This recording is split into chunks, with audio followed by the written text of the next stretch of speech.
at one of our 2017 garden contest winners, and Teresa Dawkins is joining us, and we are here at your beautiful garden. I would think I'm in England, but we're actually in Coweta here. Yes.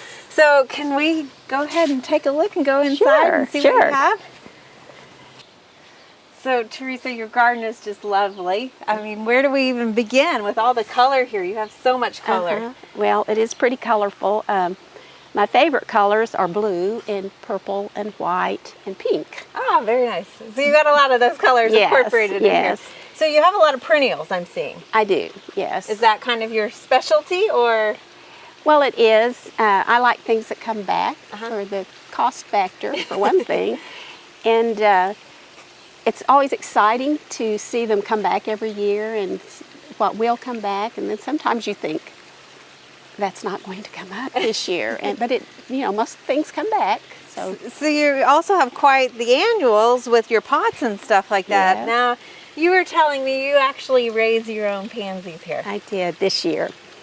So do you buy them in plugs, and what's that process? No, I ordered seed. Okay. And I love blue pansies, and I just tried to find every blue variety that I could find, and just to try them and kind of compare their longevity, because they don't like our heat. But I deadhead them almost daily, and they get watered every day, so very nice. They're babied. Well, they look beautiful, and I love how you've combined your containers with your garden. You've got some hardscape in here too. So what is this garden? I mean, it looks kind of like a cottage garden. Is that what it's called? Well, yes, we call it the cottage garden. Very nice. We do. And so do you have other gardens that you have named as well? Yes. What's the next one that we're going to see here? Well, the next one would be this, we call this the knot garden here. And it's just trimmed boxwoods, baby Jim boxwood, which I have come to really love. And that gets trimmed a couple times a year. So these will naturally stay a little bit smaller and more dense, yes. So that's nice for you, but you still have to trim them. Yes, definitely. They do grow.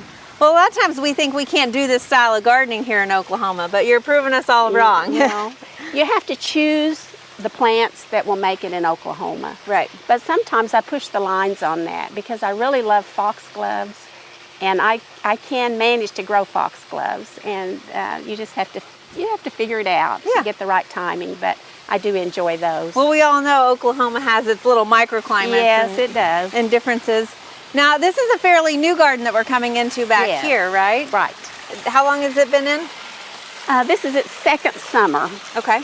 We put the pool in during the winter a couple of years ago, and then immediately following that we put this in. And I had planned it on graph paper during the winter, anticipating it, and of course it's evolved even since then. Originally we just had mulch in it, but this year we added the pea gravel, which we really like because it doesn't wash. Yeah, because you're on a little bit of a slope here. Yes, and so it can cause you problems. Very nice. Well, I like the figurines that you've added in. Again, kind of playing up that English style a little bit. Yes. So you designed this. I mean, have you designed all of this, or has it just kind of been a work in progress? Well, a lot of it was just a work in progress. It just sort of evolved over time, and has, it just takes on a life of its own, sort of. I mean, one bed calls for another sometimes, and it just evolved. Well, I like how even beyond the pool over there, you have grandkids. Yes. And so even though this seems like a very kind of formal parterre garden, you've got your place for the kids to play, and also a shade garden over there. Yeah, we have a new shade garden, because when we moved here, this was just pasture. And so we had to plant all the trees that you see. And now that has become a shade garden over time. And you've tried to get some eclectic trees also, not just your typical oaks, but you've got some other different things. We have some water oaks, willow oaks, and we even have a live oak over there. Very nice, very nice. Well, it's beautiful here, and we got to look at your vegetable garden before we get out of here. Sure. Let's go take a look at that. Okay. Joining us next, we are here with a self-proclaimed under gardener. So Robert, the husband of Teresa. Right. So you do a lot of work out here in the garden as well, right? I do. This is primarily my garden that I work in a lot. In the vegetable in garden. the vegetable garden, as opposed to the flowers or more Teresa's. Very nice. Well, it looks like the marriage has joined nicely together here, as you've got zinnias and you've got your lovely vegetables as well. Your squash look great. You don't have any squash bugs yet. Well, actually, we did have some squash bugs yesterday, Oh, okay. but we pulled those out because they had gone past, and so we get rid of those, and we've had succession planting, so we have some coming on fresh all the time, so we have a new crop coming on Very as the old nice. crop's going away. So you just go ahead and give away that other plant. Yes. So we've got some lovely tomatoes down there. Yes. You've got quite a harvest that you have. Yes. Can you tell me when you planted those? Planted those March the 15th. Okay. And which is really a month earlier than normal, but I had grown the seed in the greenhouse and we had the plants, and the worst thing that would happen is they would get frozen and I'd start all over, and so we got a full month jump on the season this year just because it didn't frost. We had a nice warm early spring. Early Yeah. spring, yes. So you didn't have to do anything to protect them, or? No, well, actually, I put some protection around them, some plastic wall of water TPs and some plastic, and then some I just left open, and I could not tell any difference. Oh, in the very three. nice. Did my own little trial and no changes. So you had your backup plan in I had case a we did have backup a plan freeze. just in case. Yes. Well, and I love how you've used the livestock panels Yeah. to kind of trellis some of your stuff. Yeah, and it makes a nice place for the birds and the things to get in and Yeah. enjoy that. So we've got some strawberries and some peas here, and can you tell me kind of how you've decided your layout on your garden?